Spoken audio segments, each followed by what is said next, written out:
आता तुम्ही ना जपानमध्ये राहून सुद्धा मी एक बघितलं, म्हणजे तुमच्याबद्दल जे वाचलं ते, हं. की तुम्ही भारतीय आणि त्याहीपेक्षा मराठी संस्कृती हं. खूप जपली आहे. म्हणजे तुमच्या घराच्या वरच ते कल्चरल सेंटर आहे आणि महाराजांचा पुतळा वगैरे आहे. कसं काय एवढं काय म्हणजे असं बिनधास्तपणे तुम्ही कसं काय करता जपानमध्ये हे सगळं? हे सगळं मला वाटतं कदाचित मे बी नशीब असावं की हे माझ्या हातनं व्हायचं होतं म्हणून. मी हळूहळू या गोष्टींमध्ये असं करत गेलो की पहिले जपानीचे क्लास सुरू केले, मग एटिकेटचे क्लास सुरू केले, मग रेस्टॉरंट सुरू झालं. रेस्टॉरंट सुरू झाल्यानंतर असं माझ्या लक्षात आलं की शनिवार, रविवार गर्दी व्हायचं एक कारण हे होतं की मी दुकानात असायचो. आणि मी लोकांना कसं की मी नॉर्मली ऑर्डर घ्यायचो आणि सर्व्ह करायचो आणि मग नंतर भांडी घासायची. एक स्वयंपाकाचं काम तर माझं नव्हतं. तर मी त्यांना प्लेट ठेवली न ठेवली की मी त्यांना काहीतरी एक कहाणी ऐकायचो. मग लोकं तिथे यायला लागली की आपल्याला भारताबद्दल काहीतरी माहिती हवी आहे. मग जे बेसिक प्रश्न होते ना ते मी एक मॅन्युअलच बनवलं, प्रेझेंटेशन. ते फाईल बनवली एक. दुकानामध्ये भरपूर असे 10 फायली ठेवल्या की तुमचे जनरल प्रश्न ते पहिले तुम्ही हे वाचून बघा आणि मग त्याच्या वर प्रश्न असतील ते मला विचारा. मग ती जाणीव व्हायला लागली की ह्या लोकांना ऑथेंटिक माहिती हवी आहे. कारण की आत्तापर्यंत फक्त ट्रान्सलेशनच येते आणि ते वाह्यात ट्रान्सलेशन येते. ते पण काही जपानी जे टुरिस्ट म्हणून आले त्यांना काय वाटलं ते फक्त लिहितायत. खरा भारत ओळखणं हे खरं भारतीयाला सुद्धा जमतं की नाही मला माहीत नाही. आपला भारत म्हणजे 2 टोकं आहेत, गरिबी आणि श्रीमंती, मग नीती आणि अनिती. हे टोटल सगळीकडेच आपल्याला भारतात ती आपल्या भारताची मे बी सुंदरता असेल, डायव्हर्सिटी. तर ह्या गोष्टी आहेत ना बऱ्याच वेळा बाहेरच्या लोकांना तर कळतच नाहीत. म्हणून मग मी विचार केला की ह्यांना आपल्या संगीतामध्ये पण इंटरेस्ट आहे, ह्यांना आपल्या गाण्यामध्ये इंटरेस्ट आहे, पण त्यांच्यापर्यंत ऑथेंटिक पोचत नाही. त्यांना काय माहिती तर रजनीकांतचा पिक्चर, डान्सिंग महाराजा. हे त्यांच्याकरता बेसिकली इंडियन ह्याच्या ते म्हणजे आयडियलिझम झालेलं आहे त्याचं. त्यांना भारतीय जेवण पण काय माहिती आहे, तर नान आणि बटर चिकन. तर मग त्यातनं मग मी हे करायला लागलो की ह्यांना ना काहीतरी कल्चरचं दिलं पाहिजे आपण. मग जसं आई जेव्हा पडली आणि मग मी ठरवलं की आपण दुसऱ्या ठिकाणी रेस्टॉरंट नेऊया शांत ठिकाणी. मग तिथे आम्ही असंच ठरवलं की घर आणि रेस्टॉरंट एकत्र आणायचं. पहिला हा प्लॅन होता. आणि मग नंतर ते अचानक घर डिझाईन करताना डोक्यामध्ये चक्र फिरलं की अरे आता आपण करतोच आहे तर ह्याच्यामध्ये कल्चर सेंटरचा फ्लोअर टाकूयात. असं करून ती 3 फ्लोअरची आमची बिल्डिंग झाली. ते सगळं 1000 स्क्वेअर फूटपेक्षा थोडं जास्त आहे जागा. 1000 स्क्वेअर फूटचं रेस्टॉरंट, 1000 स्क्वेअर फूटचं कल्चर सेंटर, 1000 फूटचं घर असं एकाच ठिकाणी आहे. त्या कल्चर सेंटरमध्ये मग आम्ही हळूहळू सगळं सुरू केलं. मग मी मंत्राचे क्लास सुरू केले, हिंदीचे क्लास सुरू केले, संस्कृतचे क्लास सुरू केले, मग तबल्याचे क्लास सुरू केले, कथ्थकचे क्लासेस केले.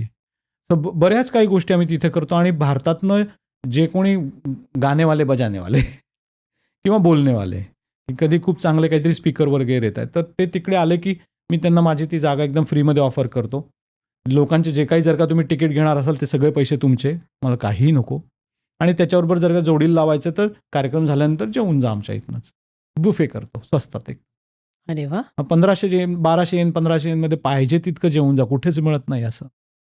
सो ते मग आम्ही ते एक सगळं असं इंटिग्रेटेड केलं. मग तिथे आता मी त्याचे व्हिडिओज बनवले आहेत काही, की मी नसलो तर मग आईला म्हणतो की लोकांना सांग की हा QR कोड हे करा आणि व्हिडिओ बघा. मग ते नमस्कार, देवाला नमस्कार कसा करायचा किंवा घंटेचं काय महत्त्व आहे. अच्छा. हां. किंवा मग आमच्याकडे आता मी एकदा मिथिलाच्या आर्टचं एक्झिबिशन केलं होतं. 70 पेंटिंग्स अशा फटफट विकल्या गेल्या. तर काही तिथे ठेवल्या आहेत. मग या मिथिला पेंटिंग्समध्ये काय किंवा भारतातले किल्ले कसे असतात, भारताचे कपडे परिधान, खूप कपडे ठेवलेत. लोकं येतात, कपडे घालतात, फोटो काढतात, अरे वाह! निघून जातात. तर असे बऱ्याच सगळ्या वेगवेगळ्या स्टेटचे कपडे ठेवलेत. तर हे सगळं करून थोडंसं म्हणजे एक माझ्याही मनाला समाधान, पण जपान्यांना चांगलं हे मिळते. बरं, भारतीय कम्युनिटी पण तिथे जमा व्हायला लागली. आता सर्वात मोठा आमच्या इथं हॉलमध्ये कार्यक्रम गणपती फेस्टिवल असतो. मग आम्ही सहस्त्रावर्तन वगैरे करतो. कधी जमतो मग मंत्रोपचार, सहस्त्रावर्तन ह्या गोष्टी चालत राहतात. मग महाराजांचा पुतळा कसा मग असं उभारला? करता असं झालं की काय आलं की गेल्या 8-10 वर्षात आमच्याकडे कम्युनिटी फुटायला लागली. मला त्याला आता भारताच्या राजनीतीशी जोडायचं नाहीये, पण एक धर्मवाद सुरू झाला. आणि मग त्यातनं जे 8-10 वर्षांपूर्वी घडत नव्हतं ते घडायला लागलं की हिंदू मुसलमान झालं आमच्याकडे. मग आता आजकाल लोक कास्टवर बोलायला लागली. तर मग त्यातनं मला असं वाटायला लागलं की अरे हे फारच जरा भलतीकडे चाललंय. तर ह्याच्याकरता काहीतरी एक सिम्बॉलिक करता येणार नाही का? आणि जेव्हा ते सिम्बॉलिक लक्षात आलं तेव्हा मग आपोआप शिवाजी महाराजांकडे ओढ लागली. आपोआप. आता हे पण खरंच म्हणजे ते नॅचरल घडलंय, आर्टिफिशियल काहीच नाही त्याच्यामध्ये. मग तेवढ्यात एका संस्थेनी म्हणजे तिकडे काश्मीरमध्ये त्यांनी मूर्ती लावली होती, आम्ही पुणेकर म्हणून. मग त्यांच्याशी बोलणं झालं. मग मग मूर्तीच लावूयात आपण. मग खटावकर सर पुण्यातले, त्यांनी सुंदर मूर्ती बनवली आणि ह्यावर्षी मार्चमध्ये गोविंदगिरी महाराज आले होते, त्यांनी मूर्तीचं त्यांनी बसवण्याचा कार्यक्रम केला वगैरे सगळं. त्यामुळे तो एक खूपच सुंदर कार्यक्रम झाला, मस्त मूर्ती झाली. आता माझं पुढचं ध्येय असं आहे की आता भारतीय कम्युनिटी तिकडे आहेत, मराठी कम्युनिटी आहे, कन्नडा कम्युनिटी आहे, तमिळ आहे, तमिळ संगम, ओडिया कम्युनिटी. आमचं काय होतं की आम्ही वर्षातनं 1-2, 2-3 कार्यक्रम करत राहतो. आम्हाला हॉल घ्यावे लागतात. ते हॉल घेताना सुद्धा डिस्क्रिमिनेशन होतं. मग तुम्ही ते नाचत जाऊ नका, कारण मग ते स्टेज खराब होतं. मग तुम्ही ते ढोल वाजवायचे नाहीत, ते आजूबाजू. अरे हॉल तुमचा बंद हॉल आहे, तो साऊंडप्रूफ हॉल आहे. आम्ही ढोल वाजवलं तर बाहेर का त्रास होईल बरा? आमच्याच ढोलचा त्रास होतो त्यांना. मग आम्ही असं एक स्वप्न ठेवलं की आता महाराज येण्याअगोदरच स्वप्न आहे की आता आपण आपलाच हॉल बनवूयात, 500 सीटरचा एक हॉल बनवूयात. मग त्या हॉलमध्ये आपले सगळे जे भारताचे जे कार्यक्रम आहेत त्याचं आपण कॅलेंडर लावूयात, आणि ते तसेच बनलेले आहेत, क्लॅश कधीच होत नाही. मराठी फेस्टिवलला कधीच केरडी फेस्टिवलची क्लॅश होत नाही, कोणाशीच होत नाही, ते तसेच बरोबर बनलेलं आहे. पण म्हटलं पण हॉलमध्ये कॅलेंडरच लावूयात, जानेवारी ही तारीख संक्रांती, जानेवारी ही तारीख उगादी लावूयात आपण तारखा, सगळे कार्यक्रम इथेच उद्या. आता असं झालंय की आता आमची मुलं लग्नाळू व्हायला लागली आहेत, आली आता वयाला. आता आम्ही जपानमध्ये आमच्या मुलांकरता तर स्थळं बघायला लागलो, त्यांची लग्नही तिथंच व्हायची आहेत. हक्काचा हॉल असेल एक, आणि तिथे हॉलच्या समोर महाराजांची मूर्ती विराजमान. हा हे आमचं स्वप्न आहे. तर बघूयात आता की कशी टोटल साथ मिळते. साधारणपणे 50-60 कोटी रुपयाचं प्रोजेक्ट. 500 सीटर हॉल जर का तुम्ही भारतात बनवला तर लोक पहिले पैसे खातात, ते 200 कोट होऊन जातात. पण आम्ही जपानमध्ये 50-60 कोटमध्ये हॉल बनवायचं म्हणतोय, आणि सगळं आम्ही एक्सटेरियर त्याचं डिझाईन वगैरे सगळं तयार केलंय. बघूयात आता महाराज कुठे नेत आहेत. महाराजांचा आशीर्वाद पण पाठीशी 100% आहे. मग आता काय गव्हर्नर? आता एज्युकेशन फील्डमध्ये आता हे जे पडलो, आपला मगाशचा खरं तो विषय राहिला. तर MLA झाल्यानंतर, मी MLA झालो तेव्हा माझे 2 मूळ विषय होते की इकॉनॉमिक्स आणि एज्युकेशन, ई आणि ई. जपानीमध्ये केझाई आणि क्योइकू, तर के आणि के होतं. तर मी म्हटलं एज्युकेशनमध्ये पडायचं अजून एक कारण असं होतं की माझा मुलगा तो पहिले इंटरनॅशनल शाळेत जायचा. मग जेव्हा आम्ही जपानी नागरिकत्व घेतलं 2012 साली, तर म्हटलं की आता आपण इथंच राहणार आहोत, तर जरासा ह्याला जपानी टच पाहिजे ह्या पोराला. माझ्यासारखा नाही आहे तो. लोक मला ॲक्सेप्ट करतील किंवा मी बाहेरनं आलोय त्यामुळे मी यांच्यासारखा वागत नाही आहे. पण हा मुलगा इथेच वाढला आहे, ह्याला नाही ॲक्सेप्ट करणार. तर आम्ही त्याला जपानी शाळेत टाकला, पब्लिक स्कूलमध्ये, 5वीत असताना.